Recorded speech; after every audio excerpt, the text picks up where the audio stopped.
Армысыздар достар, армысыздар Жайдарман сүйер қауым. Ғажайыптар маусымының мәресіне жетер кезге де жақындадық. Бүгін бәйгенің соңғы айналымына шықтық десе де болады. Бүгін Премьер-лиганың финалы. Бұдан кейін жоғары лиганың ақтық мәресіне кезек береміз. Одан соң маусым ашар және тағы бір қызыққа толы маусым. Дегенмен бұл болашақтың еншісі. Алдымен финалистеріміздің өнерін бағалап, үздіктерін анықтайық. Бар жанарды жаулаған Жайдарман ашық.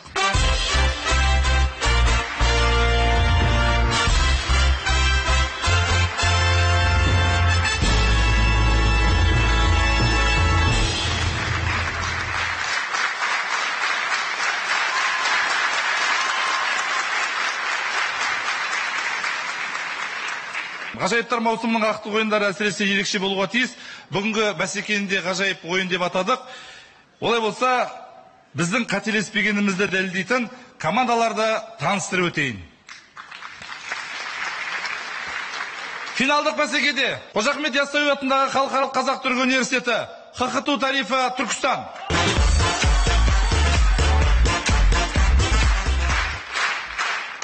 Қызылорда облысы әкімінің құрамасы Тұңғыш Астана Қызылорда.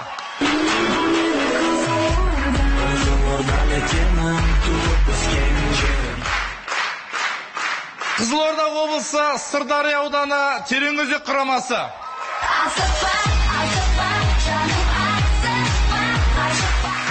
Жамбыл облысы Жуалы ауданының құрамасы Алғабасар.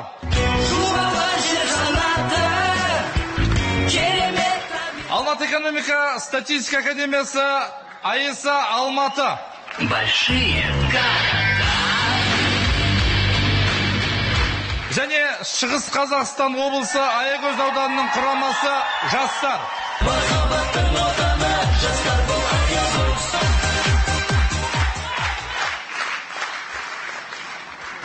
Қазір алқасының құрамында бүгін нағыз мықтылар отыр, финалға лайықты азаматтар отыр деп сеніммен айталам.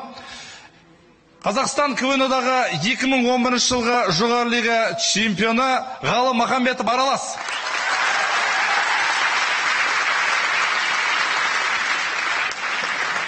Жас отан жастар қанатының атқарушы хатшысы Сыдықов Нұрлан Ерболатұлы. Қазақстан КВН-одағының бас редакторы Елжанов Рүстем. Республикалық жоғары лига ойындарының 3 дүркін финалистері Өтебаев Ақболат. Қазір алқасының құрамында ерекше өзгеріс бар. Біздің маусым бойына бұл кісіні біз асыға күткенбіз. Қысқа нұсқа толық Марат Қамбарұлы.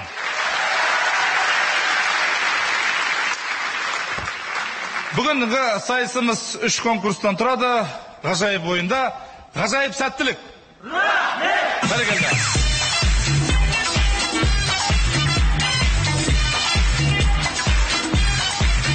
Ғажайыптар маусымында финалдық бәсеке ғажайып ойын болуға тиіс. Бүгінгі сайысымыздың тақырыбы ғажайып ойын.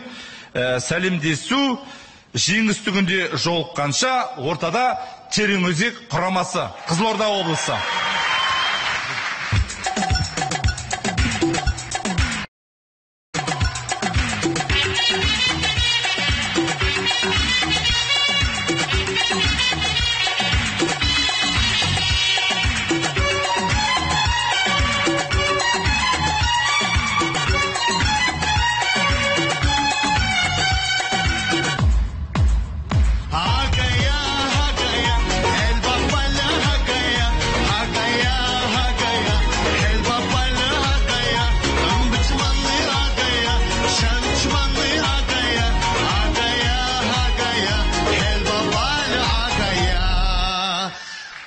Нағашым әрі бөлем Митхун Чакраборти айтпақшы, сендердің Астаналарға келді. Кеш жарғы Астана! Кез келген мега жоба, кез келген спецпроекті, ең алғашқы жеңімпаздар, қызылордалықтар, суперстар кейсет, Алмас Кішкенбаев, Қазақ барысы, Ұлан Русқұл, Ақпарақ, Қазақ аруы, Айгерім Қанатбаева, Алтын домбыра, Мұхтар Ниязов, Жайдарман, Премьер-лига. Есін аға, осы Қызылорда облысы Премьер-лигаға келгенде Қырғызстан сияқты. Бірде-біреу қарсы қашпаған. Ендеше сізбен бірге тарихта қалғысы келетін Тереңөзек құрамасы кетік! Хей! Хей! Деп тұрғанымыз еттенді. Асықпа, жаным асықпа, ғашықпа, жүрегің шын ғашықпа. Құрметті достар, осы күнге дейін жалпы Тереңөзек құрамасы ешқандай саяси әзіл орнамаған болатын. Біздің ең алғашқы саяси әзіл. Сен өскен кезде кәрімәсін боласың. Неге? Мұрт шығып келедір. Вау, мұрт шығып келатыр.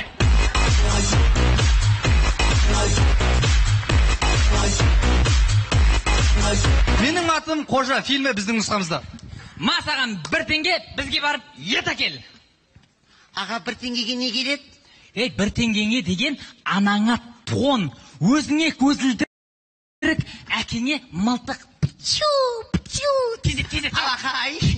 Сұлтан, не қылдың кішінде болың? Қайтесің, ет жеп алсақ болды емес па? Ет жеп аламыз, Ет тұрсай. Болды.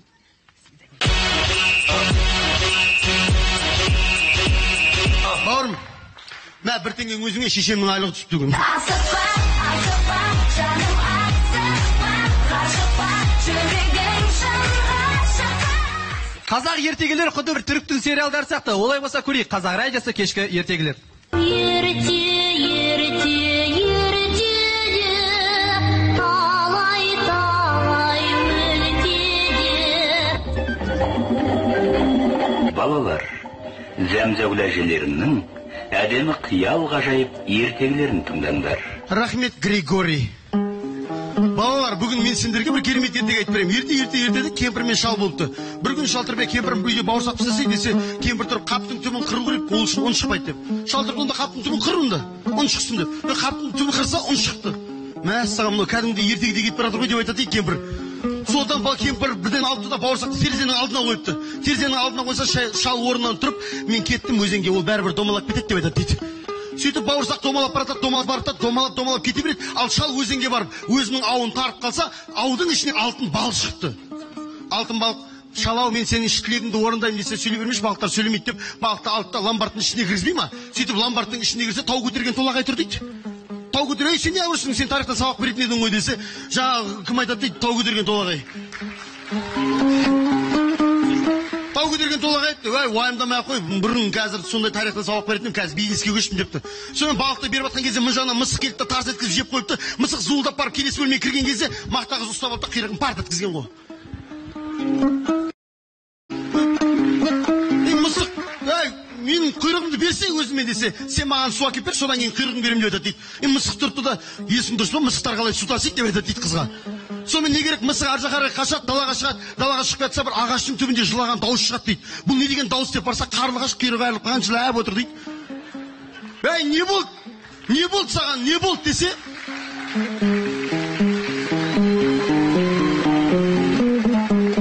Не болды саған? Не болды десе, атаңнан ет Али Баба мен Қырқарақшы деп айтады дейді. Сонымен Али Баба мен Қырқарақшыны іздеп бара жатқан кезде, қалай балалар? Ертегі бұч болды ма?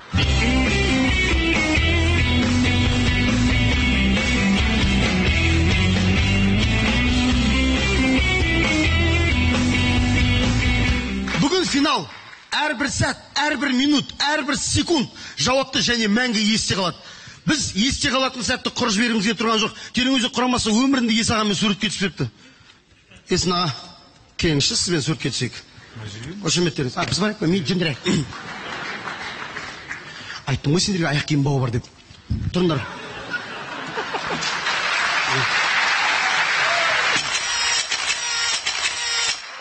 Рахмет, бір астына мәңгі достар деп жазып қой.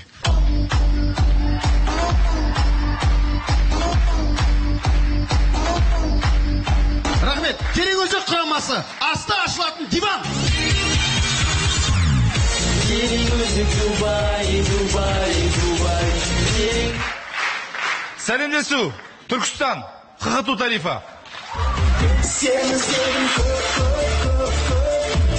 Сен іздедің топ жерлерде. Сәлем достар, сіздердің алдарыңызда тепсе темір үзетін Түркістанның жігіттері. Сіз расымен де тепсем темірден деп ойлайсыз ба? Иә? Демек ағам ойлайды екен, айтуға оңай бағдарламасы. Демек темірді үзесіз. Үзем. Ағам темірді үзем деп отыр. Жастар жағы түсінікті болды. Есен аға, хабарымызға қош келдіңіз. Жалпы айтыңызшы, жастарды жинап, жайдарманға тартып, темір өткізейін деп жатырсыздар ма? Жауап беріңізші. Сонда жастардың барлығы магнит болғаны ма? Есен ағам үндемейді. Есен ағам үнсіз. Демек темірді үзесіз. Үзем. Қытай елі темірлерімізді алып жатса, жастарымыз темірді үзем деп жатса,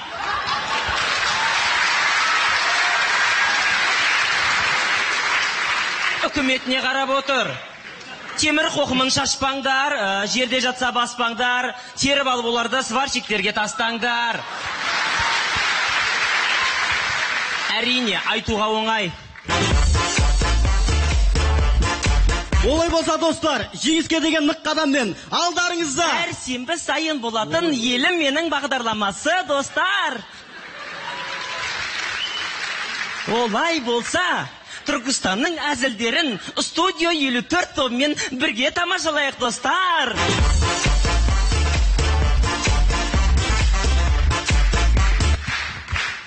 Достар, ойынымыздың басын Түркістаннан Астана қаласына келіп, бірден гламурлы қызға айналып кеткен қыздың дауысы сөзімен бастаймыз. Мен Төлепова Клаш, мен айнаға қарап деп суретке түспегеніме 3 күн болды.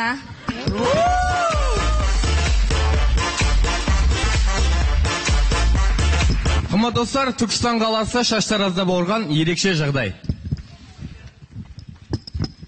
Шаш алатын қайсыңа? Кімді істесіз? 415 база, ответьте. Каварам. Саламатсың? Қысқартатын адам қазір келеді, мен дайындап қойын, Қазіргі полиция қызметкерлері шеттерінен адамды мезгіп бітті. Бір жұмыс істемейді. Ұялы телефон ұрлаған көріп тұр, көмектесіп. Нақсыға айтайын ба? Аға, айтыңызшы, өзіңіз қалай қынжылмайсыз? Қалай қынжылмайсыз? Қазір ақшасы кімде бар? Соныкі дұрыс. Осыдан алдыма бір полиция қызметкері келсе ғой, шашын бейтеп. Балай, құлақтар кесіп бастайтын ем. 415 база, ответьте. Аға, сізде қызсыз болмайтын музыканы, ұялы телефон сылап. Шаштар азалсан кеш, шашталу керек, достар.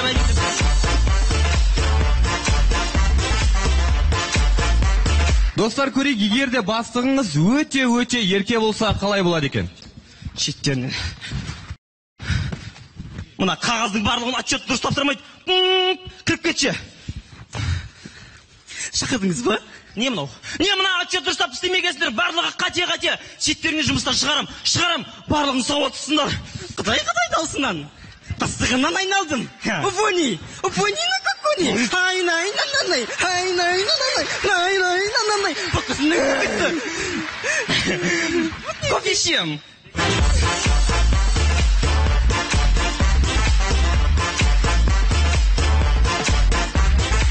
Қымбатты достар, финалдық бәсеке болғандықтан біз қарсыластарымызды бір шолып өткенде жөн көрдік.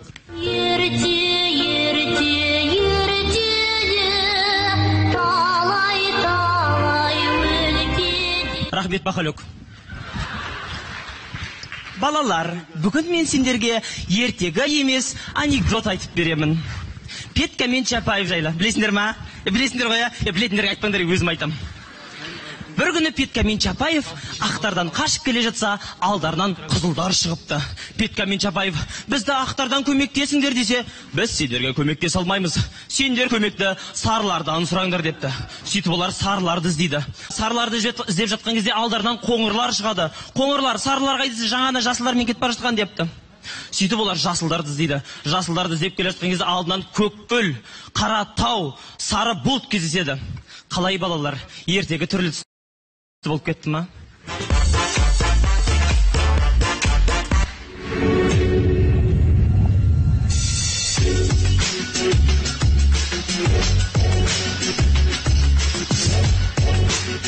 Достар, ойынымыздың соңында Түркістан жайлы. Түркістан екінші Мекке. Түркістан рухани астана. Бүкіл әлем бойынша жалғыз 24 сағат бойы жұмыс істейтін базар ол Түркістан қаласында. Автобус Автобус 10 теңге, такси 50 теңге. Бұл да Түркістанда. 30 ұлт пен ұлыстың басын қосқан жалғыз Қазақ-Түрік университеті Түркістан қаласында. Түркі тілдес елдердің астанасы болған бұл да Түркістан. Түркістан, жер жанаты. Бұл шындық, достар.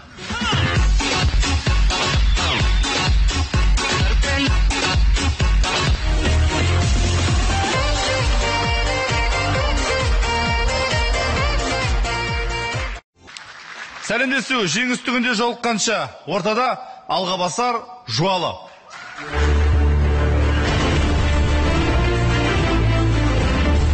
Біздің команда финалда жеңіске жету үшін көптеген қиыншылықтарды басынан кешірді. Мысал үшін біздің командадағы оңдасын, тәуіпке барды, пал аштырды, әулие аралады. Себебі өзі сценарий жазбайтын болғандықтан, оның қолынан келетін бар жақсылығы осы ғана. Бишара. Командадағы Шыңғыс. Командамызды ақшалай демеушілікпен қамтамасыз етті. Бірақ үйге, өтіп, шайнек, DVD, әртүрлі ыдыс-аяқтар келе бастағаннан бастап, біз оның демеушілігінен бас тарттық. РОВД-да ұятсыз. Командамыздағы Әділет. Депутаттыққа ауыл партиясы атынан сайлауға түсті. Жастар тәжірибесі бойынша жұмысқа орналасты. Және де Қайрат Нұртастың концертін қыз екеуі аяғына шейін тамашалады. Бір сөзбен айтқанда, ол өзін-өзі қорлаудың бұдан да басқа қиын жолдарынан өтті. Және де мен. Ой, қойыңызшы Марат ағай. Неге бір нәрсені қайталай бересіз, үлкен кісілер ұқсап. Сіз менің тура бір әжем сияқтысыз бар ғой. Балам қарның аш қалмасын. Деп айта береді маған. Айналайын ау, әже, оны маған неге айта бересіз? Ақшаның бәрі Марат ағайда бар. Біріншіден ақшаның бәрі менде емес. Банкоматта тұр. Екіншіден, сен үйтіп айтатындай маған не? Бір нәрсе ойлап тауып пең? Иә. Бүгін финалда ойнайтын барлық командаларға керемет сәлемдеме алып келдім. Көрейік онда. Көрейік. Қызылорда облыс әкімінің құрамының алғашқы құрамасында облыс әкімінің орынбасары және мәдениет басқармасының бастығы кәсіптік лицейдің директоры ойнаған екен. Жігіттерден құрылған аяса қылмыстық тоба. Бақайлы қандайсың, 80-дегі салдайсың. Сен аға қойды жерде, жайдарманды қоймайсың.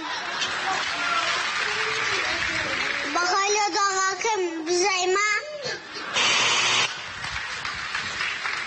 Ал қалған командаларға аудан әкімнің алғыс хаты мен заттай сыйлықтар бар. Анандидің абысыны дұрыс айтады. Біз жалғастырамыз, достар. Алдыңда жуалы жастары, сахнада қосылған бастары, түсінсең әзілдің астары, ғажайып ойынды бастары. Достар, біздің ауданымыз заманауи бағытта дамып келе жатыр. Сонымен көрейік. Салмастыр ма? Бүгін құдалыққа келіңіздер. Бүгін құдалыққа келіңіздер. Беташарға келіңіздер бүгін. Беташарға келіңіздер.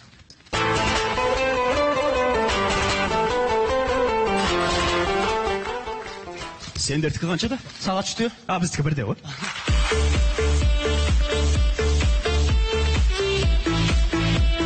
Жуалы аудандағы бір тойдан үзінді. Жас жұбайлар, бірінші тортты кесесіздер, одан өз шаруаларыңызбен айналысасыздар.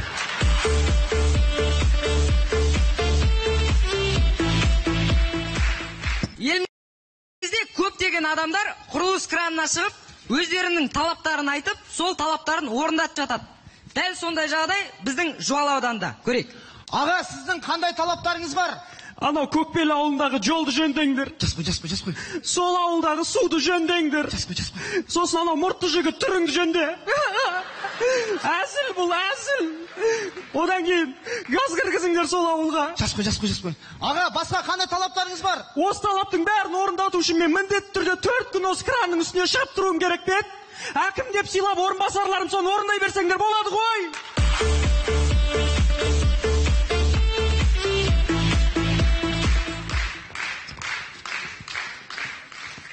Мүмкін емес, бірақ шындық. Мүмкін емес, бірақ шындық. Қарапайым халықтан жасырған ақиқаттар, инновация жаңалығы. Күлпән апаның өсектері заманауи форматқа көше бастады. Енді барлық өсектер 3D форматта. Мүмкін емес, бірақ шындық. Балапан телеарнасының әртістері Дара мен Диего аудан әкімінің 3 жасар қызының ұсынысы бойынша ауданымыздың құрметті азаматтары атанды. Мүмкін емес, бірақ шынды қарапайым халықтан жасырған ақиқаттар. Көкпел ауыл әкімінің жиналысы қызықты өтетіні соншалық, тұрғындар жиналысқа билеттерді 1 ай бұрын сатып алады екен. Мүмкін емес, бірақ шынды қарапайым халықтан жасырылған ақиқаттар. Жуалы, жер жанаты. Бұл шындық, достар.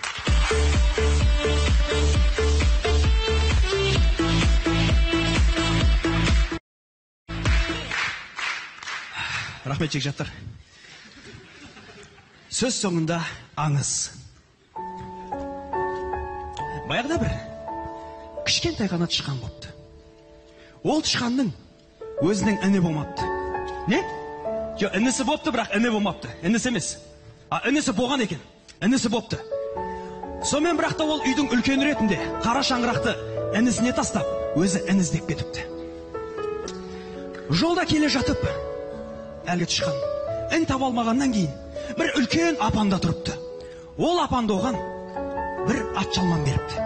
Енді айына 150 мың теңге алады, ат жалман демейін дегем ол.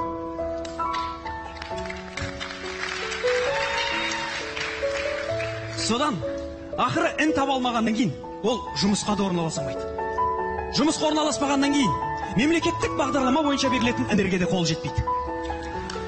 Өйстіп қиналып келе жатып, бір автокөліктің астына түседі. Бірақ тірі қалады. Айналайын тышқан жан. Енді сізді бұлай мысал қылып айтып атқанымызға ренжімеңіз, бірақ сіздің кейбір адамдарға қарағанда жағдайыңыз жақсы ғой негіз.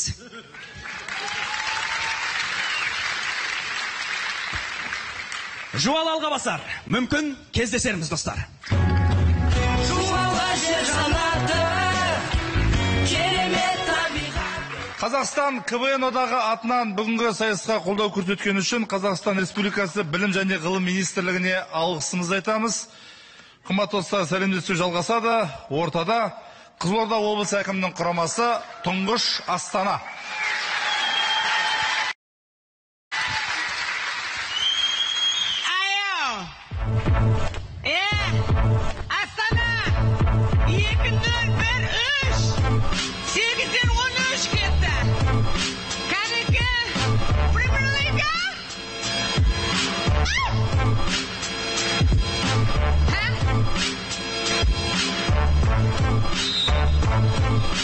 Астанаға келдік, Қызылордадан. Бәріміз жиналып дайындалдық. Біздің қарсыластар Аягөз Жуалы саясат. Аяса криминал. Түркістан.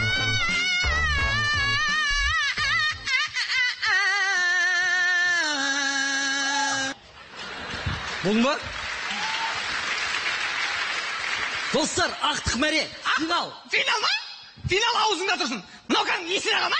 Шаршамайсың осы айтуға. Мынау кәдімгі дәл өзі ма? Өзі. Ойбай, Есен аға болса, Есен аға болатын болса, Есен ағадан біз кешірім сұрамыз керек. Білесіңдер ма?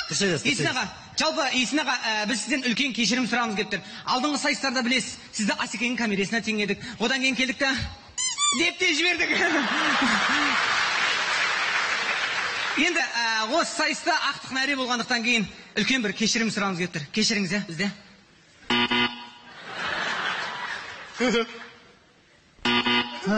Сұрақ қойшы. Англияның астанасы. Мен жауап беремін. Өзінің шешуші сәтінде тұңғыш астаналықтар. Кетті!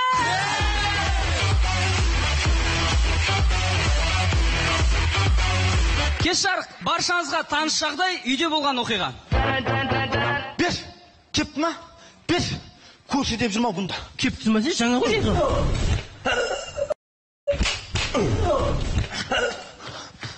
Не бол? Бер, көрші деп жүрмау бұнда. Бұл да жайына қарап жүрмейді, өзі ғой. Әлнетті жүріп.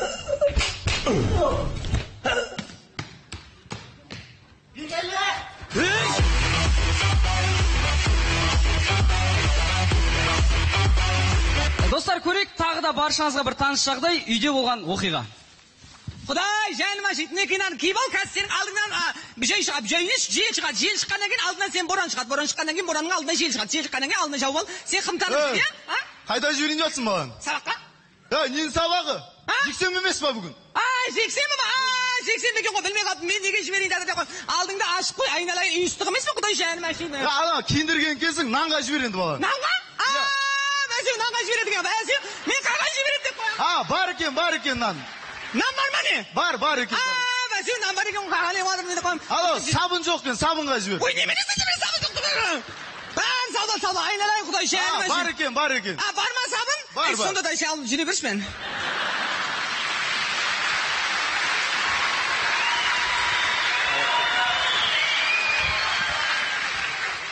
Бар деді ғой, шешін дұрсеш. Өшіп жүре берші бірдеңе керек болып қаласың кәсін.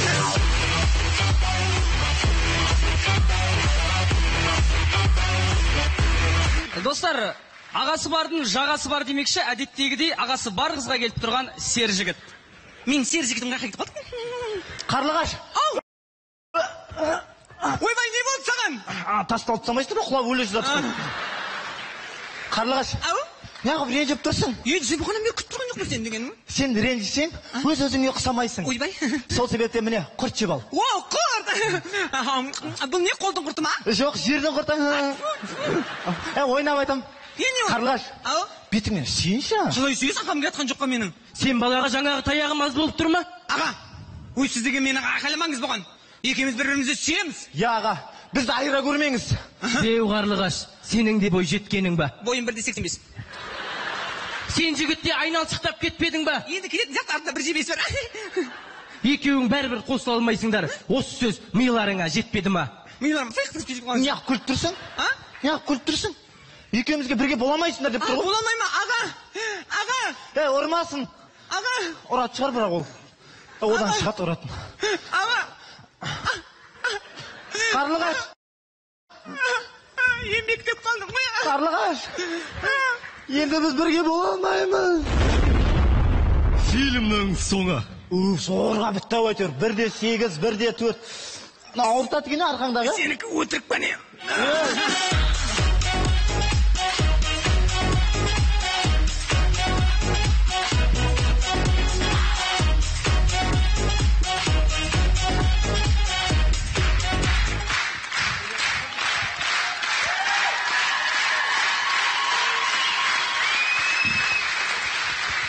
Құрметті достар, біз маусым ойы Қызылорда туралы айтып келдік. Ал енді көрсеткенді жөн көрдік.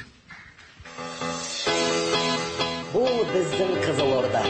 Бұл қалада ең қонақжай және мейірімді жандар тұрады.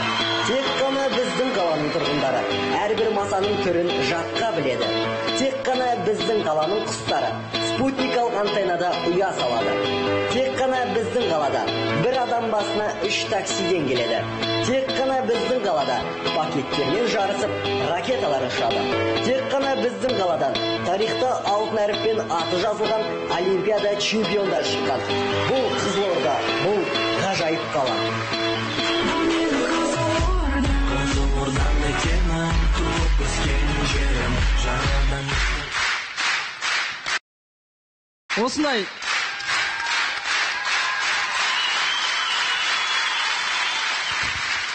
Осындай ғажайып қаладан таңғажайып құрама тұңғыш Астана достар.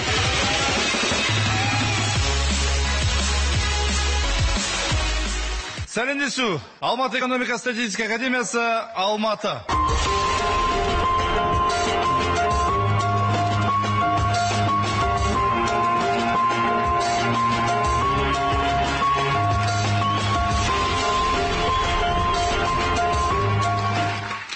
Аяса қылмыстық талпасы. Біз бүгінгі тірлікке жақсы дайындалып келдік. Кубокты алатынымызға сенімдіміз. Неліктен? Біз түсінеміз, ойнап ұтып алу керек екен. Бірақ мына жігіттер түсінбейді ондай.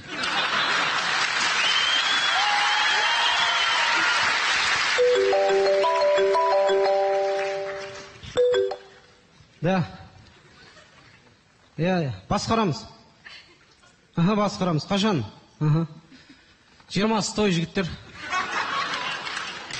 20 той. Дайын ба, балдар? Дайын бар. Бергеш? Дайын ба? Бергеш? Қару жарақ бар ма? Бар, шығаршы қару жарағын. Мынау қару ма мынау? Иә, қару. Мынау қару болса ка бүкіл зал екі тапаншадан отыр ғой, дәл осындай. Бұл білесің ба? Бұл ат жігін. Пақ. Бір тірлікке барсақ. Мыналар саусақпен пақ десе. Арғы өттен базар жоқта қанат автоматпен шығып да. Қарылып қаламыз ғой. Бар. Есен ағаның сыйлығы қайда? Міне. Есен аға мынау атамның атасынан қалған. Одан кейінгі атама қалған. Одан әкеме қалған. Әкемнен маған қалған. Атадан балаға мирас болып қалып келе жатқан дүниені сізге сыйламайтын шығармын.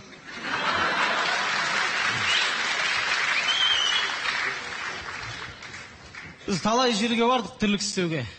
Индияға бардық, Үстанға. Сөйтсек, о жақтағылар сиырдан басқа ешкім сыйламайды екен.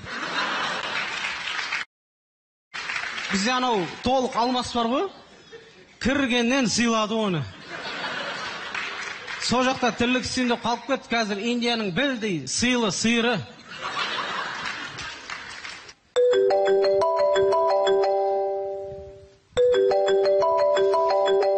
Алзадаш, кім телефон анау? Алло.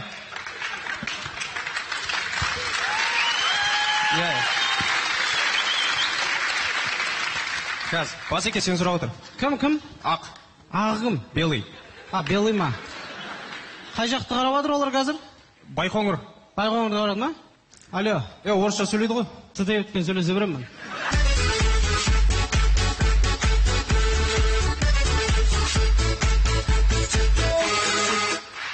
18 жасқа толмаған жасөспірімдерге көруге тыйым салған көрініс. Көре берсін, Көре берсін. Хабарла қайтадан. Не хабарлайын ба? Отырайын. 18 жасқа толмаған жасөспірімдерге көруге тыйым салынған көрініс. Тапсырманы орындайсың ба? Уақытылы алып келесің ба? Тыңдайсың ба? Тапсырманы берілген. Көрші не болды, тыныштық ба? Мына бала сабақ оқымайды.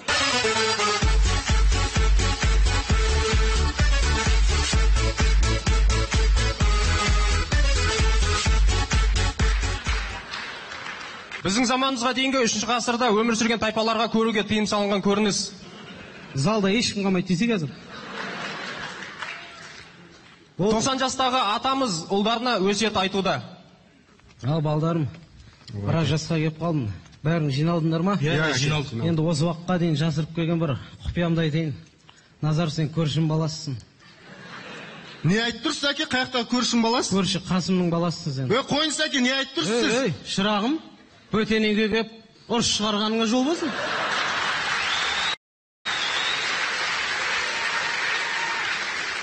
Бар айналайын, мазасын алмай. Қайт үйге жатайық.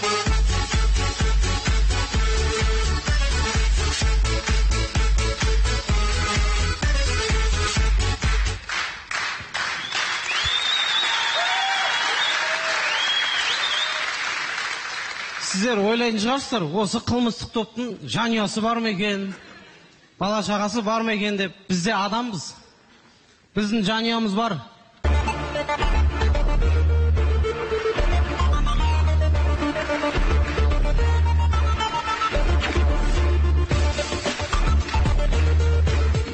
Мен әйелім ғой.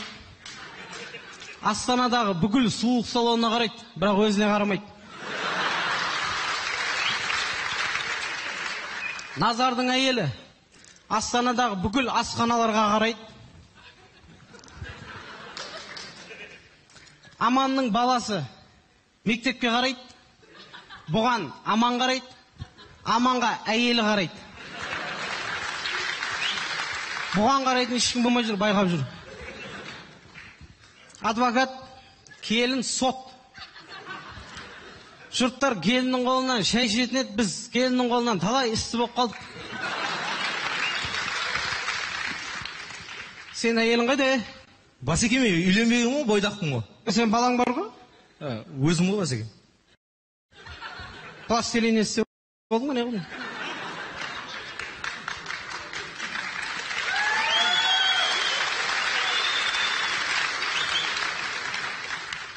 2050-де біз жобамен бір 70-терге кеп қалады екенбіз. Ол кезде мыналар тепсе темір үзетін жігіттер болады. сол кезде Байқоңырды қарайтын осылар болады деп жоғары жақтан шешіліп қойған.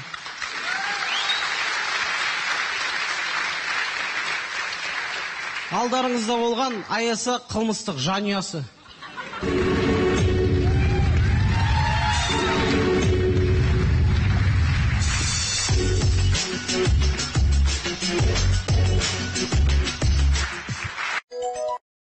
Соңғы сәлемдесу ортада Шығыс Қазақстан облысы Аягөз ауданы жастар командасы.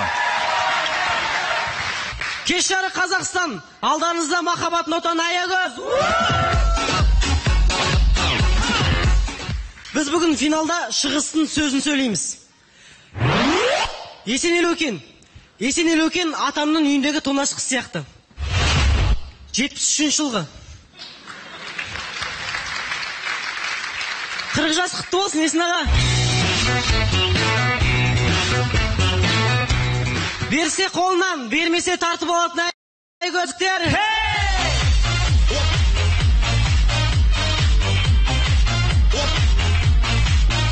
Көрейік қазіргі замандағы қайыршы. Лайк басыңдаршы.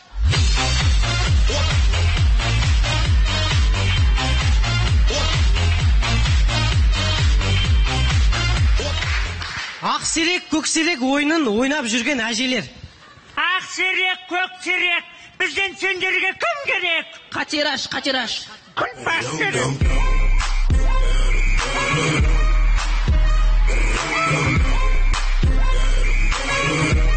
Не дейсің?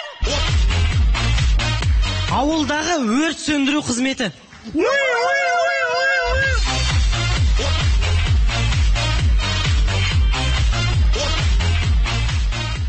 Тас дәуіріндегі концерт.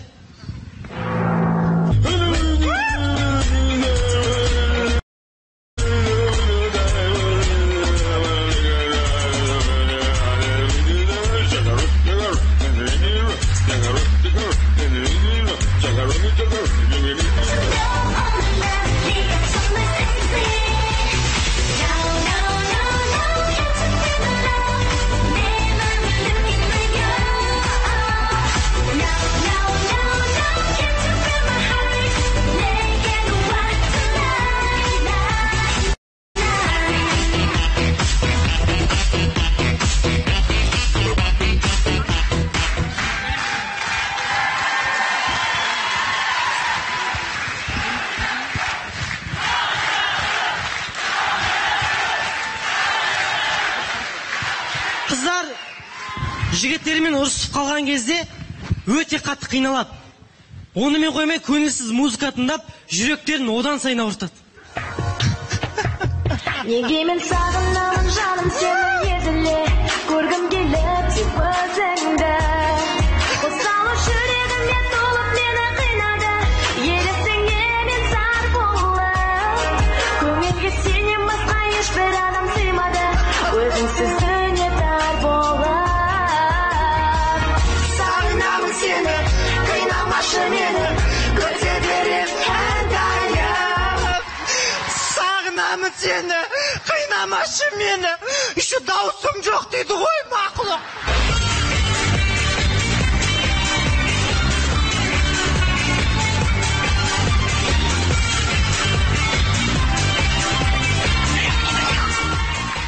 Финалда 5 оңтүстік және 1 шығыс.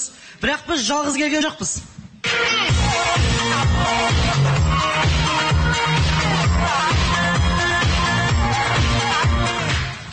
Қазақстан КВН одағы тарихында шығыстан чемпион шықпапты. Егер бүгін біз жеңімпаз болсақ, біздің емес бүкіл шығыстың арманы орындалады. Ғажайып маусым, премьер-лига, ән сыйлайды сіздерге жайдарманда. Аягөз жастары жаңа құрама, ақтық мәре бүгін финалда. Сен жастығымның сәнісің, сен көңілімнің әрісің, сен бар жанарды жаулаған жайдарман, тек жайдарман.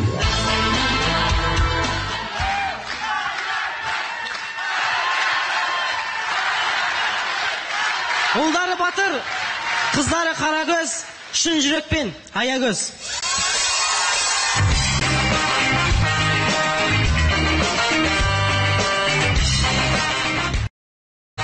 Қымбатты достар, Қазақстан КВН одағы атынан Қазақстан Республикасы президентінің жанындағы жастар саясаты жөніндегі кеңеске алғысымызды айтамыз.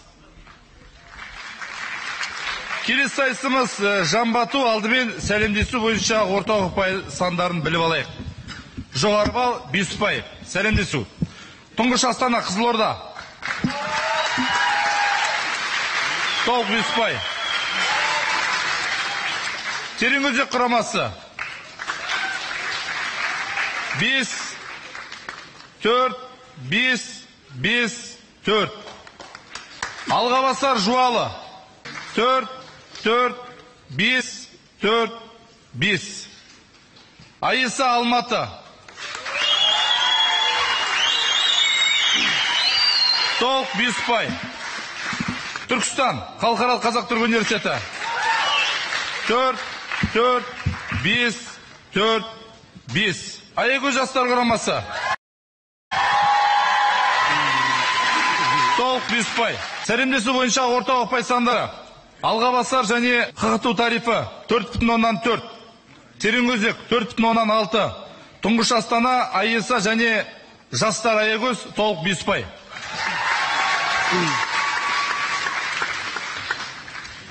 Бір-бір әзілден көңілден шықпаған команданың реттік санын көтереміз. Келістік қой. Аягөз. Қайырлы кеш. Жалпы мынау, біле берсеңіздер, ауылдағы балалар туфлидің артын кесіп тәпішке келеді екен. Түркістан. Қазақтың бесікке салу деген дәстүрін Петропавлда хадынуққа салу дейді екен.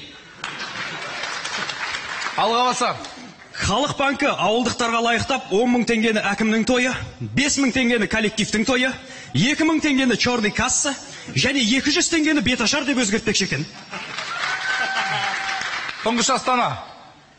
Еріншек ағамыз 3 баласы бар әйел алыпты. Айса.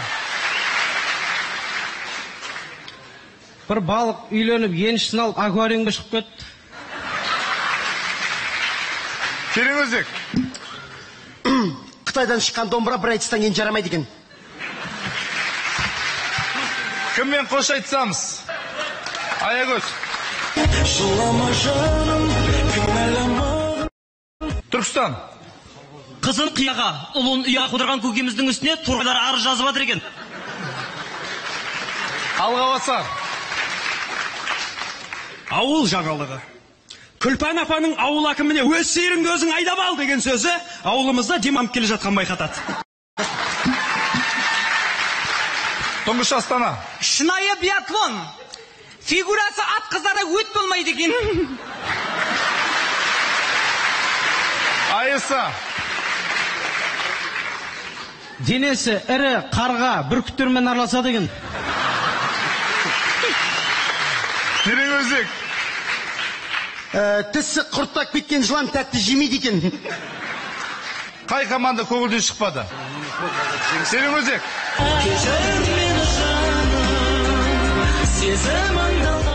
Келесі айналым, Түркістан. Тақпақ. Сұлу қыз көрсең көшеде, күлімдеп қыз көзіңді, қызарып кетпе ұялма, сулап ал қызыл бетіңді, егерде әлгі арудың келіп қалса ағасы, тұп тыныштыр, үндеме, жай ғана қыз. Алғабасар. Ауыл жаңалығы. Дуалау әдісі аудандық кітапханаға оқырмандарды тартудың ең тиімді жолы. Қызылорда. Мақал, екі қошқардың басы дуэт. Айса. Аңдарға қатты ажуланған тышқан өз-өзін әрең ұстапты. Қай командамен қош айтысамыз? Түркістан, рахмет.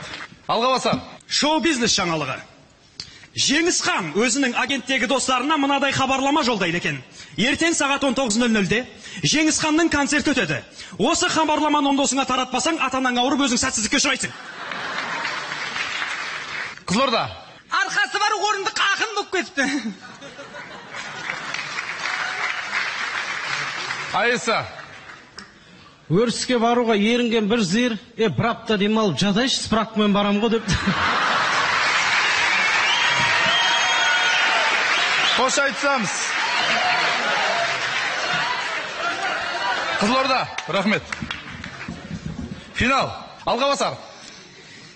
Қайрат Нұртас Көктөбе ауылына келеді деген әңгімеден кейін ауыл тұрғындарында ерекше белсенділік пайда болды. Ақсақалдардың айтуы бойынша ең соңғы рет мұндай белсенділік 1978 жылы ауылға правкомның бірінші хатшысы ішіп келгенде байқалған. Айса. Жылы сөйлесең жылан інінен шығады дегенді естіген бір көкеміз жыланның ұясының аузында 2 күн жылы сөйлеп отырып жылан шығарамапты. Сөйтсе жылан черный хоттан кетіп қапты.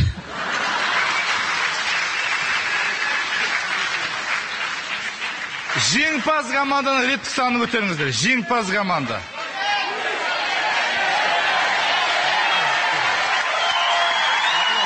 Айса.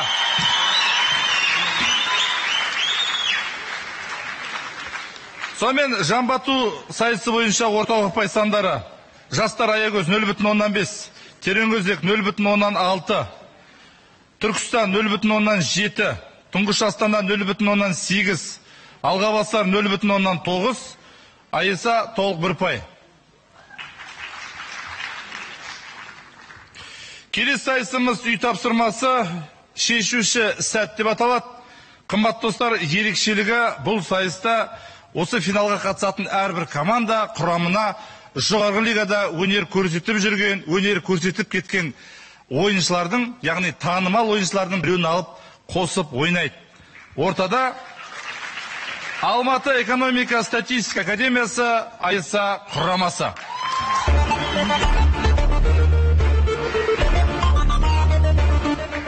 Қымбат достар, үй тапсырманың тақырыбы шешуші сәт. Әр адамның өзінің өмірінде шешуші сәттер өте көп болады. Сонымен Алматы қаласы, Абай көшесі, 45-ші пәтер.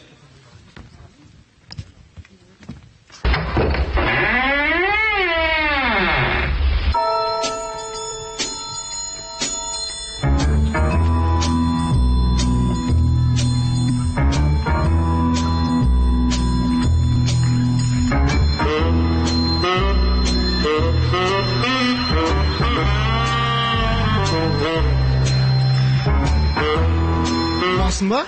Салсашы маған тез-тез. Алайық та кетейік.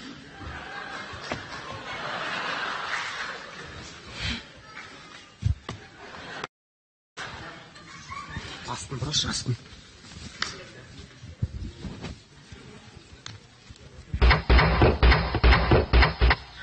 Естідің ба? Біреу келді өйдім. Не істейміз?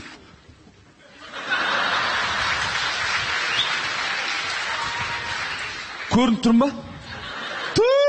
Қуатжан қайди? Қуатжан, сен қайдасың?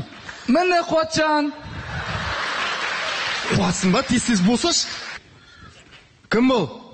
Ей! Өзің аты жөніңді айтпадың ба? Еркек. А? Еркек. Еркек деген кім еді ол?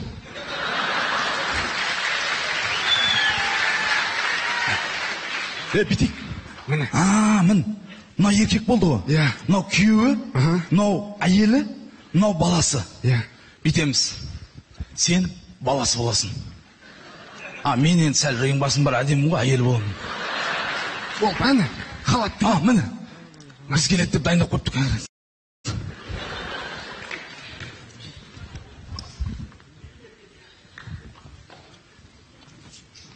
Қалай, нормально ма? Бір 5 минут күте тұрам екен. Есін жинасай. Болады, кеттік жүр. Кетті. Қаламқас. Қаламқас. Қаламқас екен атым мен. Не болды? Не болды? Айта бер. Осылай дұрыс, иә? Бір қарны ашып кетті. Ана бір жақсы салат бар еді, қандай еді ана? Мясной ма? Жоқ, Цезар. Цезар жегің өтіп, кім істейді екен бұны? Істе бар, Цезар. Цезар дайындайын қазір. Мама. Тұр, шешеңе орын берсей. Сіз осы әкеммен қалай таныстыңыз?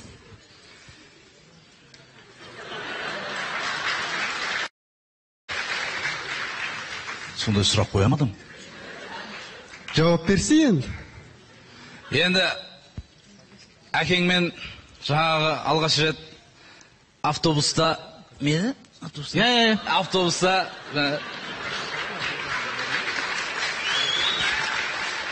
жаңа мен мамаң жарқырап тұрған кезі ғой. Үстінде қызыл көйлегім беді? Қызыл көйлек үстінде жаңа.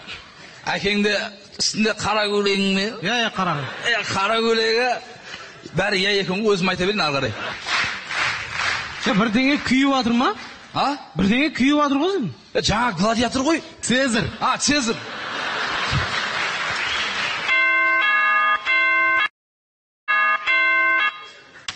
Қайсысы келген? Саламатсыз, сантехник шақырдыңыздар ма? Бұзылған жерлерді көрсеттіңіздер. Бұзылған жер, мен білмеймін қайда екен, жүрсе іздеп тауып аламыз ғой өзіміз.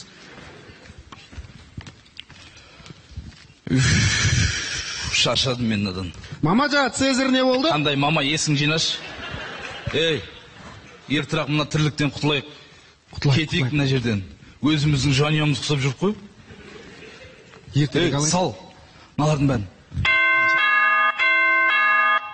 Тағы біреу белді ма? Кигізші.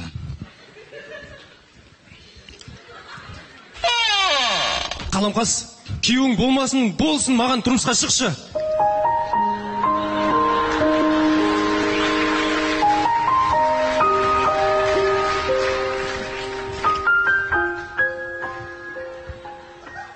Я. Маған ба? Я, саған. Кір. Үйге. Кір, балаң. Балам білет, жүр, не хабар ет? Жүр. Мына әйелді, баласызды бәле болып, бір ай болып тонаймай жүрген осы үйді бар ғой. Сұмтағы дешін.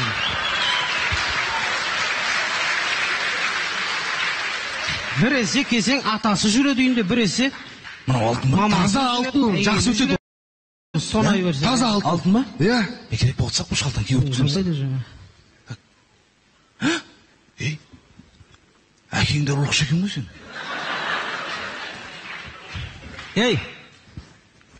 Шу шығарма сен қатын.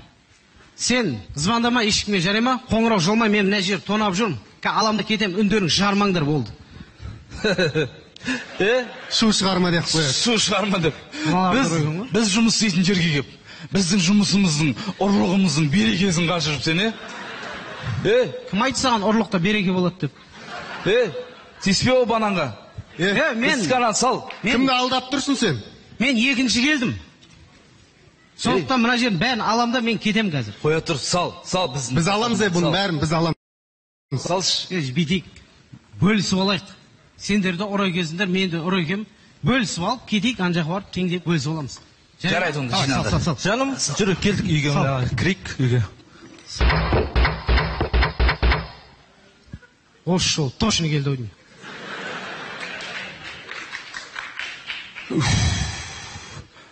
Мен әйелдің рөлін ойнамайым, шаршадым, сен ойнайсың.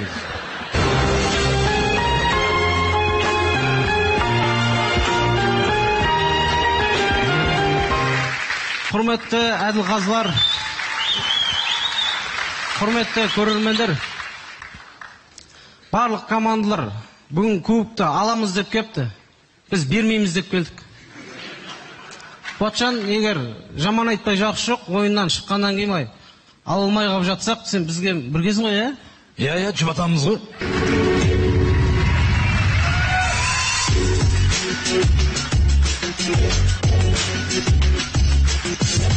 Айеса командасының құрамында ойнаған Қуатжан Базарбаев, Авиценна Шымкент командасының мүшесі. Ортада Алғабасар Жуалы.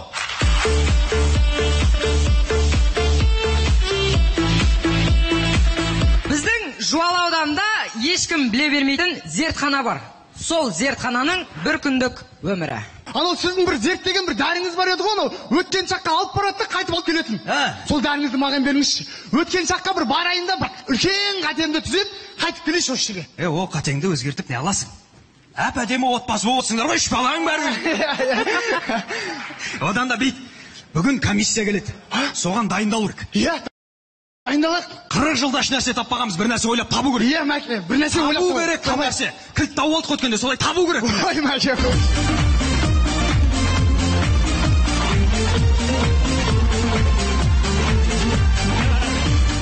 Керемет, музыкалық аппараттарың ұнады маған бар ғой. Керемет, осылай жұмыс жасау керек. Сізге рахмет, бара беріңіз, аха.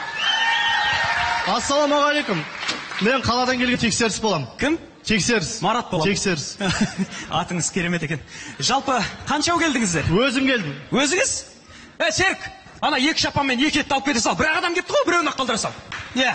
Қалай жұмыстарыңыз қалай жүріп жатыр? Керемет, бәрі керемет. Біз мінекей Құдайға шүкір. Осы 15 миллиард теңге бөлдіңіздер, біз 15 миллиард түрлі, әртүрлі.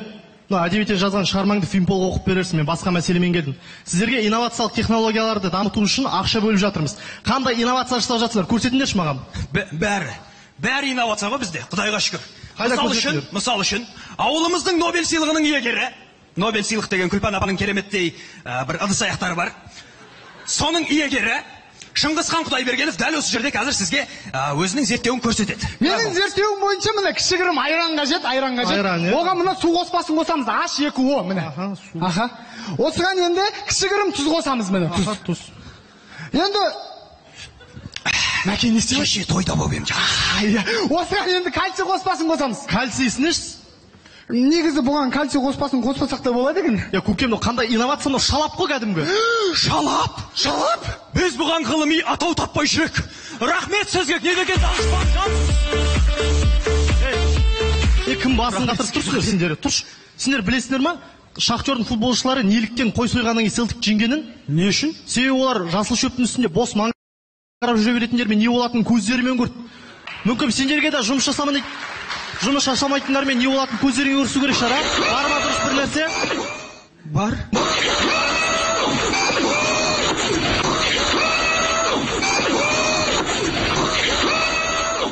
Мінекей өзі де келді. Өзімнің керемет жетістігім, соңғы зерттеуім. Бұл ыстыққа, суыққа өте төзімді келеді. Қалада дайындап, ауылға жібереміз. Және де аз ғана ақшаға жұмыс жасайды. Манадан бері осыдан бастамайсың, керемет. Бұл не, робот па? Жо, дипломмен ауылға баратын жас маман. Сендерінен назар аудардың малдарын келі ұқсап басы қатып тұрсыңдар, дұрыс нәрсе бар ма, жоқ па көрсететін? Бар ма? Just maybe I'm crazy. The wolf feels running. Тоқтатшы. Сендеріне зертхананы тойхана қылып жүргенсіңдер ма? Жоқ, біз тойхананың бір бөлмесін зертханаға жүргенбіз.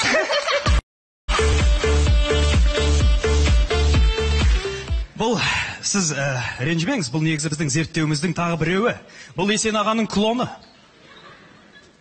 Ұқсамайды ғой мынау Есен ағаға. Негізі бізде сөйтіп ойлағанбыз, бір жерден қателік кетті ма деп, бір молекулалар ауысып кетті ма деп. Бірақ та Есен аға шын өмірде осындай екен.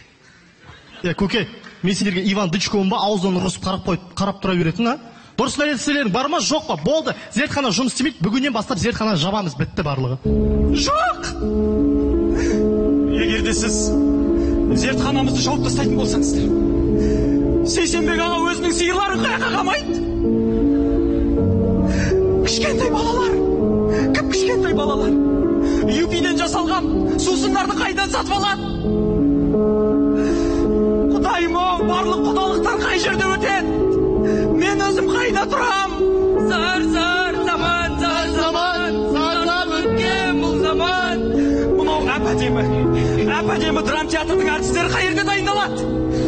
Мен де көрдіңіз ба, біраз нәрсе үйреніп қалып ем. Жарайды, жігітімен машина үшін жүріп жатқан қыздың қылығын жасайын сендерге. Кемшіліктерден көз жұма тұрайын, бірақ маған бір дұрыс нәрсе көрсетіңдерші, бір дұрыс нәрсе. Бар ма? Бар, ондай дұрыс нәрсе бар. Менің өзім арнайы бір кереметтей зерттеушімді бір тапсырмаға жібергем.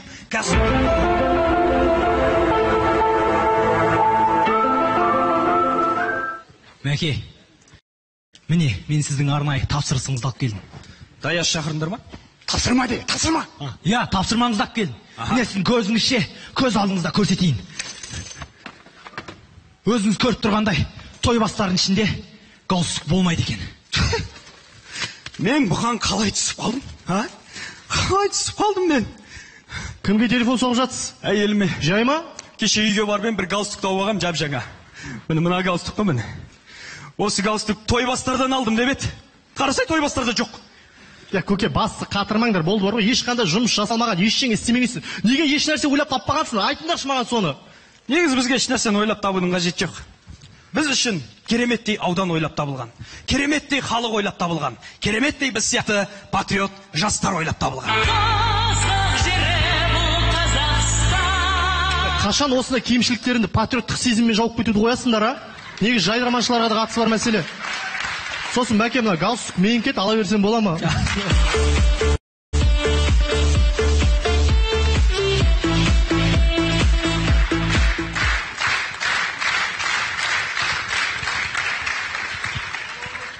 Құрметті достар, біз осы уақытқа дейін ауылымыздың және еліміздің бірнеше мәселелерін айтыр өзіміздің шама шарқымызша жеткізіп келдік. Ары қарай да сіздердің қолдауларыңызбен, әрине, оны жеткізе береміз. Және де бізбен бірге өнер көрсеткен Рамазан Экспресс жұғысты болсын. Жұғысты болсын. Және жуалы алға басар, мүмкін кездесерміз.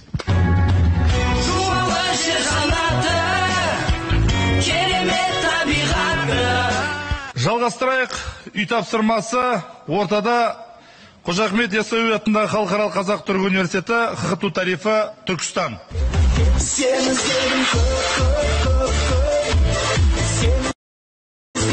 Жалпы достар көбісі айтады, ауылда мамандар жетіспейді деп. Ал біле білсеңіздер, нағыз әмбебап мамандар ол ауылда. Олай болса көз алдарыңызға елестетіңіздер, шалғайда жатқан бір ауыл, дәл сол ауылдағы бүкіл түрлікті бір-ақ адам жасайды. О, жумайсың ба, қуанышты айтқы ол. Иә. Не аталайын деп жатсың сен? Бірінші туысында бала, туысында. Бәрі ғой жуасың. Неменеге айқайлап бірінші. Апа, жүргіземіз деймін, не болды сонша? Кім мынау? Қызбен жүргенде тойыңды жүргізе алмайды дейсіз ба? Жүргіземіз. Дәрігер тауында сен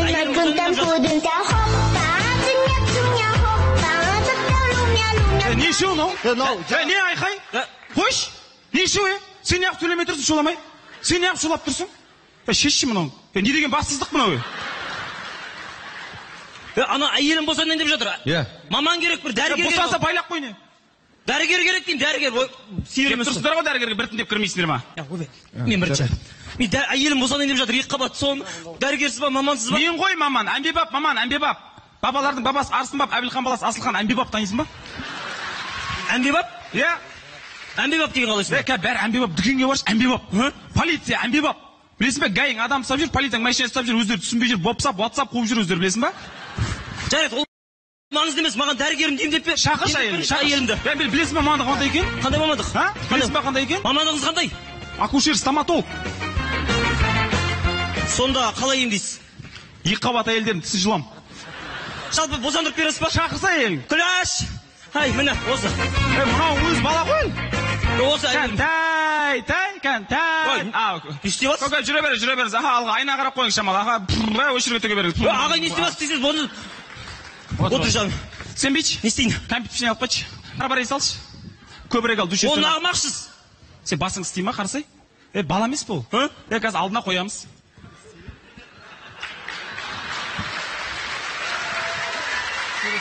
Не үшін? Ойланса бала емес па? Компьютер көргеннен жүгіріп шықпай ма өзі бірден? Ол әлі жүре алмайды ғой? Бара-бар езін естетпейді, мен білем ғой. Болмаса ішінен тұсауын кешіп жіберейік. Сіз қандай дәрігерсіз емдетпеймін оған, емдетпеймін. Рахмет орын бергендеріңе. Универсиаданан бар. Саламатсыз ба ағай? Қалайсың бауырым? Бұл бармысың бауырым бағдарламасы ма? Қалайсың бауырым дедің? Жоқ, бармысың бауырым бағдарламасы ма деймін. Бауырым. Құрметті көрермендер, сіздермен бірге бармысың бауырым бағдарламасы. Біз жоғалғандарды іздейміз. Іздегендерді жоғалтамыз. Игнордан шығарамыз. Ретвит жасаймыз. Кімді іздеп жүрсіздер? Мына кісі іздеп жатыр. Не істеп жүрсің? Мыналардың көз жасын жүсірді жатырмын. Не істеп жатсың? Сығайын деп жатырмын. Сығасың ба? Қызылордаға барып шықшы айналайын, ең болмаса аралға бір тамшы тиіп қалсын.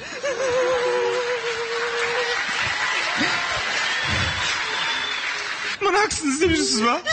Бұл кісіні мен де іздеп жүрмін ғой. Бұл кісіні мыналардың барлығы іздеп жүр. Бұл кісіні мынаның бәрі іздеп жүр. Мына кісі де іздеп жүр. Сен кімсің? Плагиат, плаги.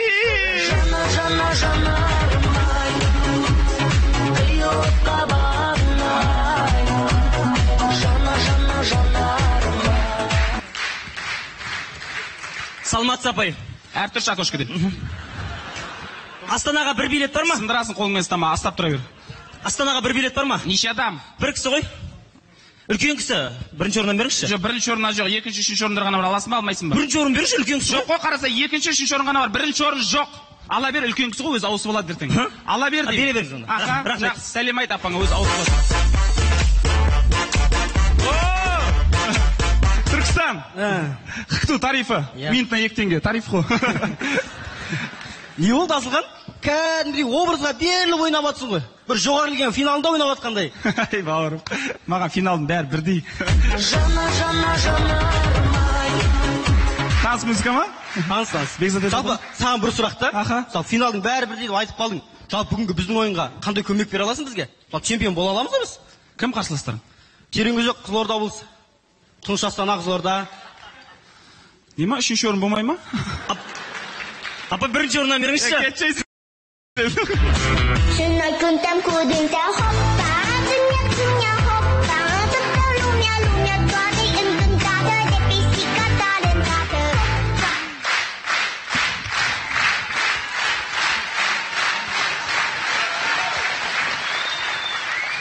Үйрем қалған, не қатырады екен?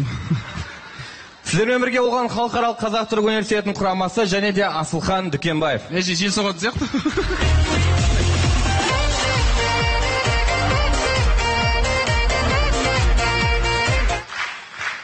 Қымбатты достар, жалғастырамыз. Қызылорда облысы, Сырдария ауданы, Тереңөзек құрамасы. Құрметті достар, жалпы демалыстың түрлері өте көп. Ал бірақ мәңгі мұз басқан Антарктидадағы демалыс мүлдем ерекше.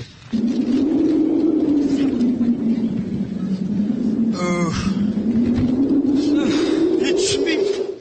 Қалай қателесуге болады, а? Мынау немене бар, жан-жағым бәрі. Адам демалатын орын ба мынау? Сенің кесірің. Байқамай қалып, не?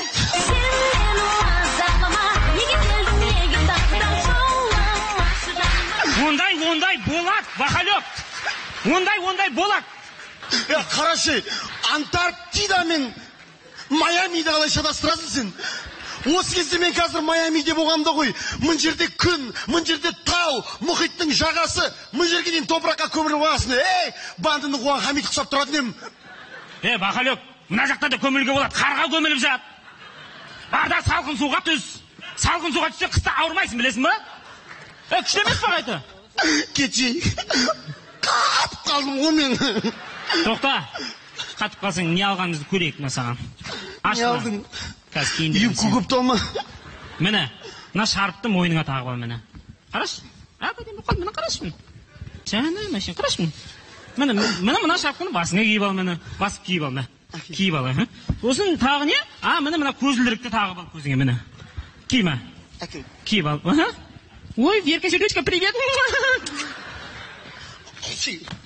Өмір адамды үске кетесің деп өзің. Одан мен не алыппын көрші? Шай көресің ба? Тефаль алып ғой. Тефаль ғана алыпсың ғой? Қайдан білдің? Киім алсаң болады ғой кішкене өзіңе. Әкеліп. Құсай. Бақылек. Ау. Шай сорасың ба?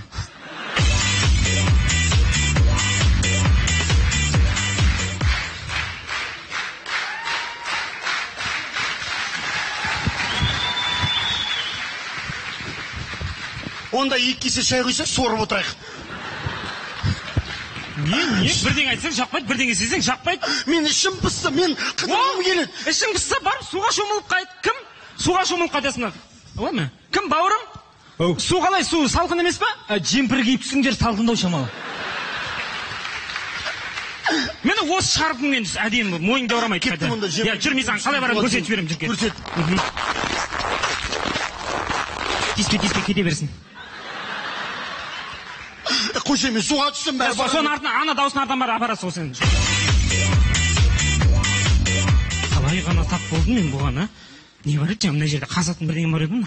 Әкеш, бер. Қаяқта еді жаңағы қазатын нәрсенің бері қақ кетіп қалды өзі. Әкеш, кейбірін әке. Қаяқта, әкеш, не істеп жүрсің сен бұяқта?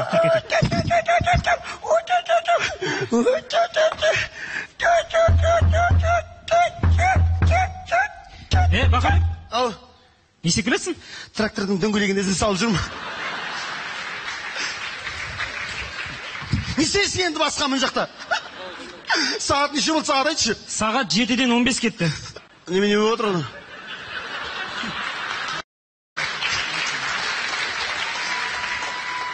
Қайрат Нұртас. Қайрат Нұртас дейді. Жоқ, Қайрат Нұртас түсінікті ғой, АКЗ деген не? Антарктида концерт зал шығар.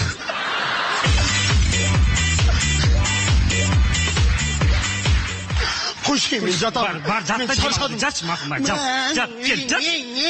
Қойшы, сағат неше болды, сағат айтшы одан. Сағат 7-ден 15 кетті. Бағана 7-ден 15 кетіп еді ғой. Мын жақта уақыт өтпейді екен бір жақсы жер. Ой, енді 16 кетті.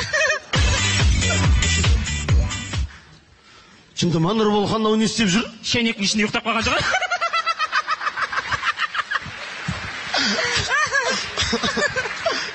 Тұршы, Нұрболхан. Не? Екеуміз ғанамыз ғой жерде. Е. Оңаша. Ой,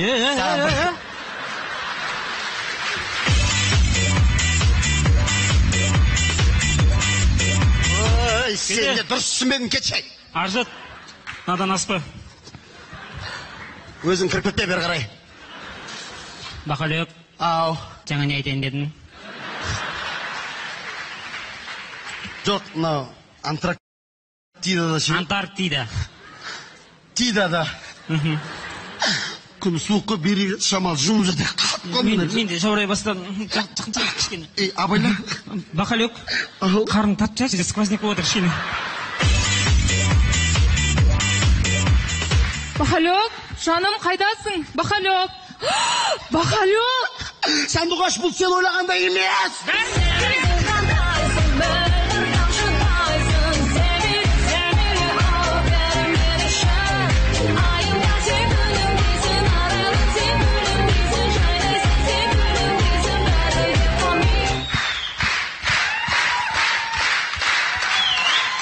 Достар, бүгін финал. Финалда ерекше ойын, ерекше сәттер, ерекше уақыттар есте қалып жатыр. Біз әр ойын сайын айтамыз, терең өзекке келіңдер деп. Айналайындар кешінде шүйдегілерден ят болды ғой. Демеушіміз болашақ, Нұрболхан Шарапов. Және терең өзек құрамасы, терең өзек, Еламан Момынов.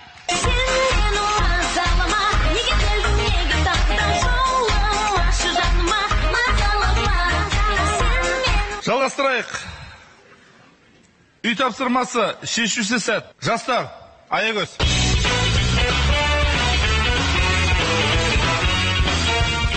Үйлену оңай, үй болу қиын. Ал үйленетін адамды білмеу, бұл одан да қиын. Әлгібің, үйленбеген өзінен көрсін, ұқтың ба? Қазір үйге қандай келін алып келеді, достары? Сол қызға үйлендіріп жібереміз. Бұлыңды қоя тұрш. Алып келген қыз көнбей жатса шал. Көнбей жатса, әже? Ау. Қазір ғой, немереңіз үйге келін алып келеді. Егер сол келін көнбей жатса, табалдырыққа барып жатып алыңыз. Болды мен. Сұраққа жауап табылды. Қазіргі заманда далада жатқан қыз жоқ. Әлгі қыз анау мынау қыз емес екен. Білдей мед академия.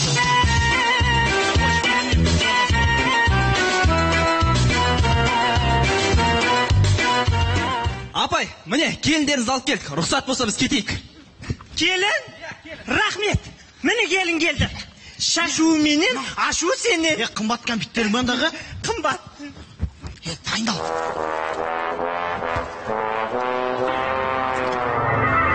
Сәлеметсіздер ме?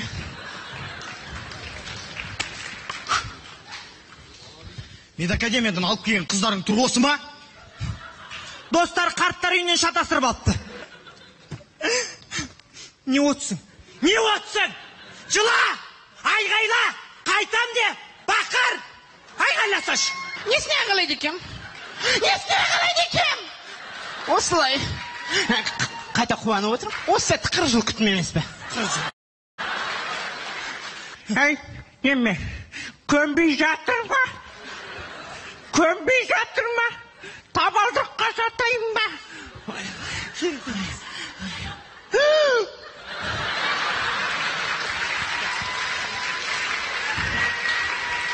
Қой, орныма жатайын.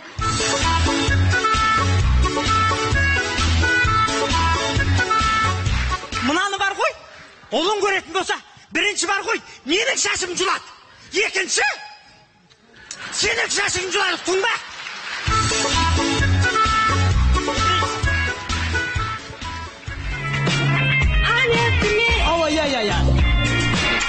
Я.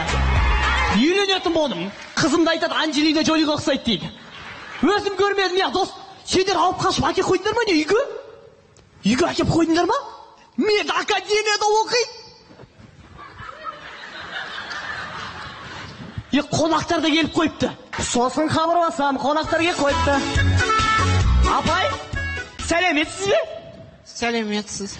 Қонақтардан бірінші болып өзіңіз келіпсіз. Келінді қалай көрдіңіз ба? Көрдім. Қалай екен? Әдемі ме? Бұйырғаны? Нешінші жылғы? 69. Ай, қатырас. Кіті. Ай, апай, қатырас. Мен өзімнің болашақ жарымды осылай елестетем. Қуан шашты. Көздері ботадай. Шиедей қып-қызыл еріндері. Көктемнің қопырған шағындай. Көктемнің буағындай сыңғырып алған күлкісі. Апай, мен бақыттымын, апай. Мен бақыттымын, апай. Бақыттымын, апай. Көнбейді.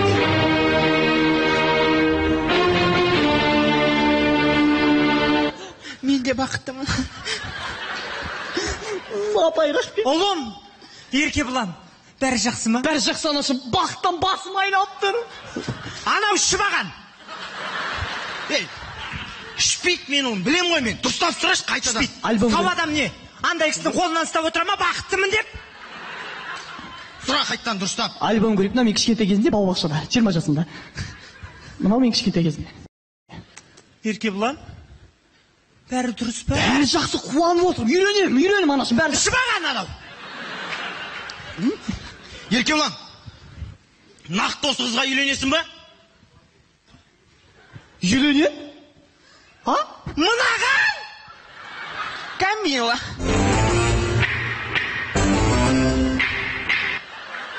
Мынаған? Камила, сен атыңды қопарбек деп қою керек. Қопардың ғой бәрін. Мына апайға ма? Ертең елге қалай көрсетем? Бұл апай емес саған. Көшеге қалай шығам? Көше, апай емес, достарың алып келген сүйікті жарың сенің. Ят емес па? Қалай жүрем көшеде? Ят емес па? Үйленесің. Жақсы емес пе? Есесіне көз тимейді.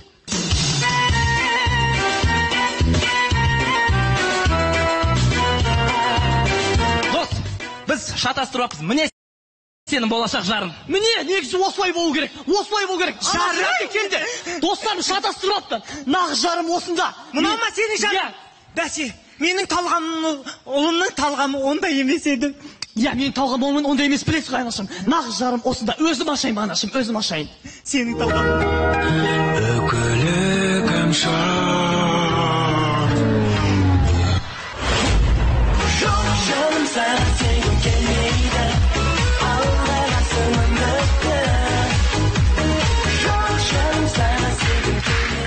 Құрметті көрермендер, бұл көріністен шығатын қорытынды сұлулық бетте емес жүректе. Сіздермен болған жүрегі таза Еркебұлан. Түрім онша емес па не? Алдарыңызда өнер көрсеткен ұлдары батыр, қыздары қарагөз, махаббаттың отаны аягөз.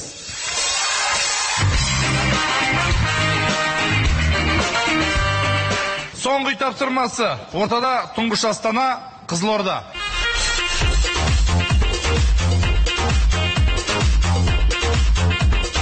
Құрметті достар, біз өз үй тапсырмамызды қазіргі заманның шынайы батырларына арнаған жөн көріп отырмыз. Ендеше Қызылорда қаласы, Тұңғыш Астана көшесі 11-ші үйде болған оқиға. Алло, құрбым, қалайсың? Жағдайың қалай? Мен саған бір жаңалық айтайын деп хабарластым. Ана сен кеше үйде жылу жоқ деп едің ғой? Бүгін деген үйге бір жылу берді кәдімгідей деген. Бәріміз арқа-жарқа кәдімгі бір үйді Ташкентте жүрген сияқтымыз кәдімгідей шыбық. Бір иіс шығып жатыр, бір өртеніп жатқан сияқтымыз кәдімгідей. Ойбай, біз өртеніп жатыр дейміз ғой. Өртеніп жатыр біз. Телефон көмектесіп маған өртеніп жатыр біз. Өртеніп жатыр. Өртеніп жатыр.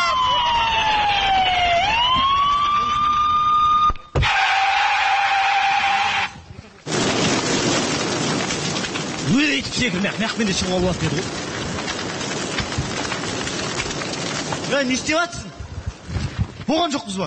Болған жоқпыз, енді келіп жатыр ғой, сен енді өртеніп жатыр ғой. Қос бар суды. Қостың ба?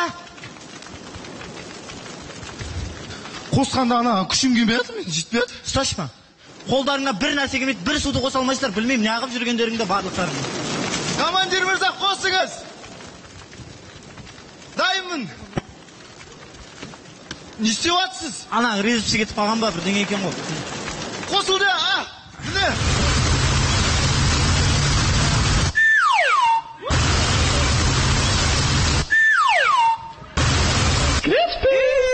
Апа, не ағып жүрсіз? Не ағып жүрсіз? Қалай не ағып жүрсің? Өртеніп жатқан жоқ ма мен? Апа, шықсаңызшы. Қалай шыға мен өртеніп жатыр ғой, алдым бәр жаққа. Қалай құтқарамыз? Менде жоспар бар. Мына 16 қабатты үй. Осының бірінші этажында біз кіретін есік бар. Оның кілті жоқ, қайда екенін білмейміз біз. Енді ана апаны құтқару үшін ападан домофон нөмірін сұрау керек. Апа, домофоныңыз нөмірі неше? 22. Баршы, Әлімбаев.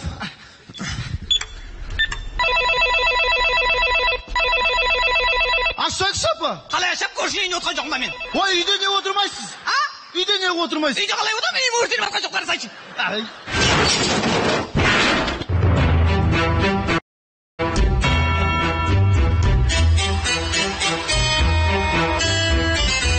Ей, не болып жатыр? Не болып жатыр? Спектакль болып жатыр да. Билет қаншадан?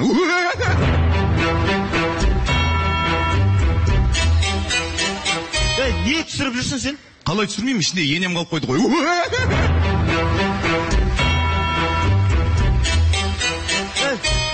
Анау балдарды көрдің ба, футбол ойнап жатқан? Соларға бар да футбол ойнай қойшы бар. Сонда менің үйім өртеніп жатса, мен балаларым доптар қандай екен олардың? Былғары. Апа, бағалы заттарыңыз барлығын алдыңыз ба? Алдым. Біреуін ұмытып кеттім.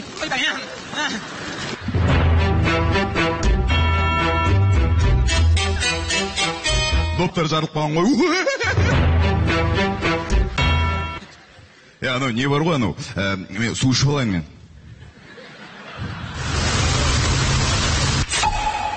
Мәсам тесіп қалған бар емес па? Анаяқта бұдан да дәу күшті үй өртеніп отыр ғой, соны өшірейік та бәріміз. Бірінші мынаны өшіріп алайық та? Онда мен ар жақты өшіре беремін. Апа, алдыңыз ба бағалы заттарыңызды? Міне алдым. Не ол? Күнделік ішінде бағасы бар. Апа, қойыңызшы, келіңізші бар. Не істеп жүрсіз? Болмай ма? Құрметті достар, құрметті көрермендер, біз өрт болып жатқан жерден арнайы репортажы жалғастырудамыз. Бұл жерде алапат өрт болып жатыр. 40 жасар апаны мына бір ер өрт құтқарушы құтқарып алды, құрметті көрермендер. Ал міне апаның өзі, апа енді жалпы бұл өрт туралы не дейсіз, айта қойыңыз? Өрт деген керемет болды. Маған ұнап жатыр. Жалпы мен талай өрттерді теледидардан көретін едім. Қазір өз көзімен көріп жатырмын. Ұйымдастырушылардың бәріне рахмет, осы балдардың бәріне. Жалпы бір сөзбен айтқанда, мәссаған мен өртендім. Айтпақшы, ішімде балам қалып қойды.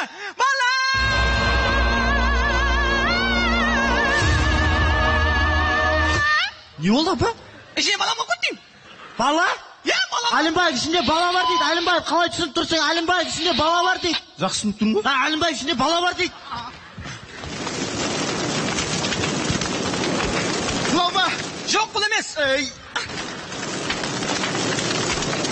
Мынау Жоқ, бұл емес. Енді қандай? Неше жаста? 8 оқиды. сегіз оқиды? Иә? Ондай бала жоқ іште. Кім бар? Іште бір қыз ғана бар, сабақ оқып жатыр болды. Бар ішке. Ойбай, о қаяқта жүр неме? Ой, қаңғыбас. Алло. Бала қаяқта жүрсің, а? Қаяқта жүрсің сен деймін. Тым жақсы үйде отпайсың ба, а? Жұрттың балдары өртті көреді. Ал сен өртті көрген жоқсың сен деген. Отпайсың ба үйде тым жақсы ғана өртеніп? Ой, адамның қанын қайнатқан неме? Айтпақшы.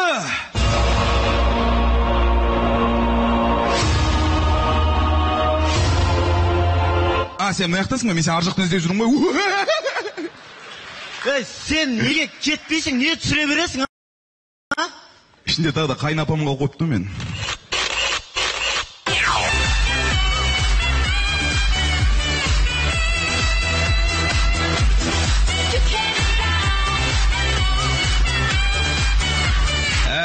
Қымбат достар, бұл үй тапсырмамызбен біз Қызылорда қаласының ержүрек батырларының мінезін көрсеткіміз келді. Жайдармандағы тұңғыш Астана құрамасына берілген маусымда бұл жігіттер өздерінің нағыз батыр екенін көрсетті. Түйін, нағыз батырлардың шешуші сәті бүгін.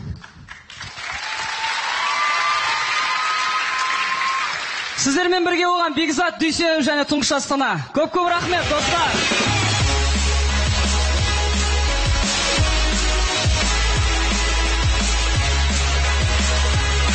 Қазақстан Республикасының Білім және ғылым министрлігінің жастар ісі комитетіне алғысымызды айтамыз.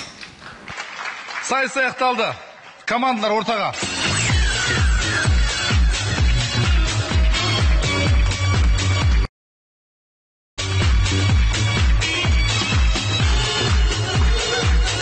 Жоғары балл Алтыбай. Тұңғыш Астана. 6-6-5-6-5. Тереңөзек. 6-6-5-6-5. Алғабасар. 6-5-4-4-4. Айса Алматы. 6-6-4-5-4. Қықыту тарифы Түркістан. 6-6-5-5-5. Және Аягөз Шығыс Қазақстан облысы. 6-5-5-6-5. Бүгінгі сайыс туралы Ғалым Махамбетов. Қалайсыздар, бүгінгі финал құтты болсын Премьер-лиганың. Жалпы біздер аралас қойын командасы негізі Премьер-лигада ойнап көрмеппіз. Бірақ жюриде отырып көріп атырық. Өте жақсы, керемет ойын болды. Біреуге асырып, біреуді төмен қылып, баға қойып жатсам ренжімеңіздер. Біз жоғары лиганың чемпионы ретінде сіздерге айтарымыз, келесі жылы жоғарғы лиганың жұлдыздары болуларыңызға тілектеспіз. Рахмет. Рахмет сіздерге. Нұрлан Сыздықов. Құрметті көрермендер, құрметті біздің командалар, расында да менің ойымша ғажайып ойын болды. Бүгінгі мынау финал бір жақсы әзілмен, жақсы көңіл күймен өтті деп есептеймін. Бірақ дегенмен де мынандай финал болғандықтан Премьер-лига болса да, жоғары лига болмасын, қалжыңдарды, оның ішінде биатлонда жақсырақ дайындалу керек сияқты әлде бір командаларға. Дегенмен ойын жақсы болды, керемет көңіл күй. Рахмет барлықтарыңызға, сәттілік. Рүстем Елжан. Кешір достар, жалпы командалар негіз айтып жатады. Қазылар алқасы сөйлеген кезде осы ақтық мәреге жеткенге дейін мына командаға дайындық жетіспеді, мына команда дұрыс дайындалмай келген, мына команданың үй тапсырмасы әлсіз болды деп. Бірақ ақтық мәреге сіздер өз орталарыңнан, өздерің осы маусым басында Премьер-лиганы біраз команда болып бастадыңыздар, сол мыңнан тұлпар жүзден жүйріктер болып, алтауың суырылып ортаға шықтыңдар. Жыл бойына біраз еңбектендіңдер. Ең алдымен мен өз басым сіздерге рахметімді айтам. Барлықтарыңызда чемпионсыздар. Ақболат Өтебаев. Қайырлы кеш достар. Қайырлы кеш қымбатты командалар, өте әдемі ойын, өте жақсы финал. Жалпы негіз бүгін тек бір жеңімпаз болады. Біздер 2 рет финалға шықтық, екеуінде тек қана финалист атағын айтып қайттық. Ештеңе етпейді, ол халық өзі таңдап алады, өзінің чемпион, сондықтан да мойымаңыздар. Жоғарғы лигадан көрейік, алға, тек қана алға. Рахмет. Марат Қамбарұлы. Мықты, сіздерге көп рахмет, барлықтарыңызға рахмет, барлықтарыңыз жақынсыздар. Бұрыннан көріп жүрген жігіттер, Аягөз, сіздерге рахмет, таныс жігіттер, Қошан, саған рахмет, көп рахмет. Биыл көрмесем де өткен жылдар көріп жүрген Хықту Тариф, сіздерге рахмет. Мен өзім оқыған университетім, рахмет сіздерге, осындай команда шығып атқаныма. Тұңғыш Астана, сіздерге рахмет. Бақылек, саған арнайы рахмет, осындай жерден осындай команда шығарған. Жуалы жер жанаты, сіздерге шын интеллектуалды команда, өте сіздерге көп рахмет. Есінаға білмеймін басқа командаларды, басқа болғанда бұл командаға қатысы жоқ. Келесі жылы жоғарғы лигада 6 командада ойнаса, мен қарсы болмаймын. Жігіттер, сәттілік, тек қана алға. Сонымен жалпы саны 9,9, ерекше команда. Алға басар. Жуалы жер жанаты, керемет табиғаты. 10,5 Хықту Тарифі Түркістан.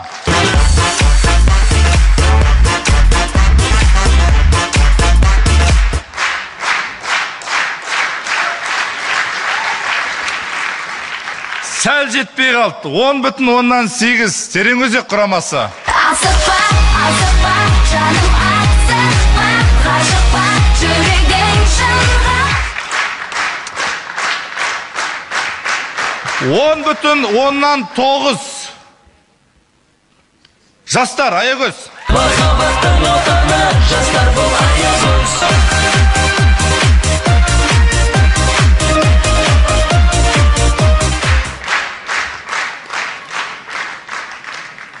Толқ 11 ұпай, Айса Алматы 2-ші орын.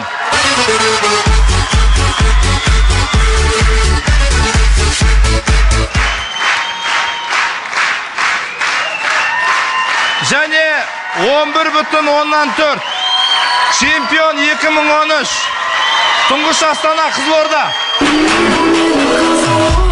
Қызылорда мекенім, туып өскен жерім, жарадан өскен қала. Қымбат достар, баршаңызға рахмет. Осымен ғажайыптар маусымы премьер-лига сайыстарында аяқталды. Жайдарманның жайдары сайыстарында жолыққанша аман сау болыңыздар.